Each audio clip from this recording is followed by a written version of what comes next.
എൻ്റെ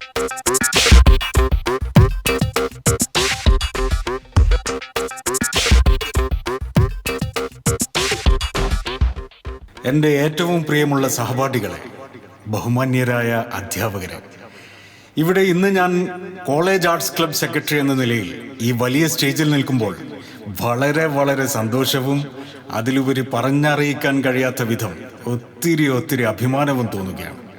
എന്തുകൊണ്ടെന്ന് നിങ്ങൾക്കറിയാമോ സുഹൃത്തുക്കളെ? ഈ കഴിഞ്ഞ യൂണിവേഴ്സിറ്റി കലോത്സവത്തിന് നമ്മുടെ കോളേജും പങ്കെടുക്കുകയുണ്ടായി എന്ന വിവരം പലർക്കും അറിയാമല്ലോ.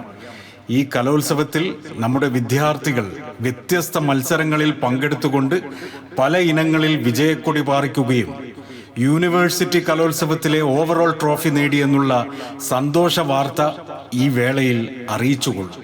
നിങ്ങളുടെ അറിവിന് വേണ്ടി ഈ വിജയിച്ച ഇനങ്ങളുടെ പേരുകൾ ഒന്ന് പെട്ടെന്ന് പരാമർശിച്ചു പോകാം. ടാബ്ലോ, ഈസ്റ്റേൺ ഡാൻസ്, മൈം, ഒപ്പന, ഫ്യൂഷൻ ഡാൻസ്, കൊറിയോ വീഡിയോ, അങ്ങനെ നീണ്ടുപോകുന്നു ആ ലിസ്റ്റ്. ആ പ്രോഗ്രാംസ് എല്ലാം നിങ്ങൾക്കൊന്ന് കാണണമെന്ന് ആഗ്രഹം തോന്നുന്നില്ലേ? ഇല്ലേ? ഈ വിജയിച്ച മിക്ക പ്രോഗ്രാംസും ഒന്നുകൂടി ഇവിടെ നിങ്ങളുടെ മുമ്പിൽ അവതരിപ്പിക്കാൻ അവസരമുണ്ടാക്കിക്കൊണ്ട് നിങ്ങൾ ഏവരുടെയും ശ്രദ്ധയും പ്രോത്സാഹനവും കയ്യടിയും ആർപ്പുവിളികളും നമ്മുടെ ചങ്കുകളായ കലോത്സവ ടീമിന് വാരിക്കോരി നൽകണമെന്ന് അഭ്യർത്ഥിച്ചുകൊണ്ട് ഇതാ ഞങ്ങൾ ആരംഭിക്കട്ടെ. ജഷൻ ഈ കലോത്സവം 2024.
മഴയെ പ്രണയിച്ച മലയാളി ആദ്യമായി മഴയുടെ രൂപമാറ്റം കണ്ട് പകച്ചുപോയി.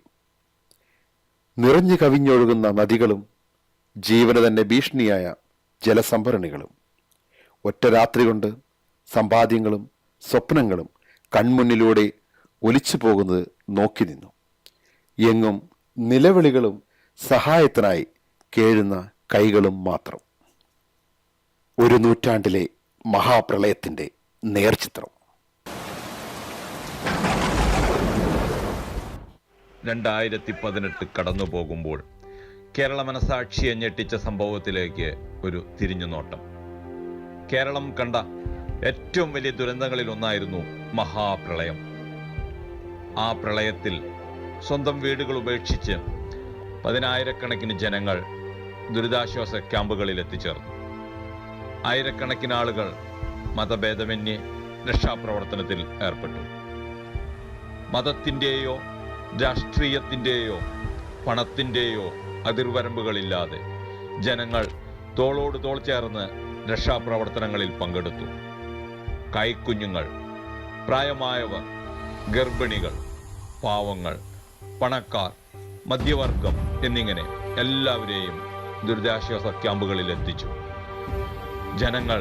ജനങ്ങൾക്കൊപ്പം നിന്ന ആ അപൂർവ നിമിഷം കൂടിയായിരുന്നു അത്.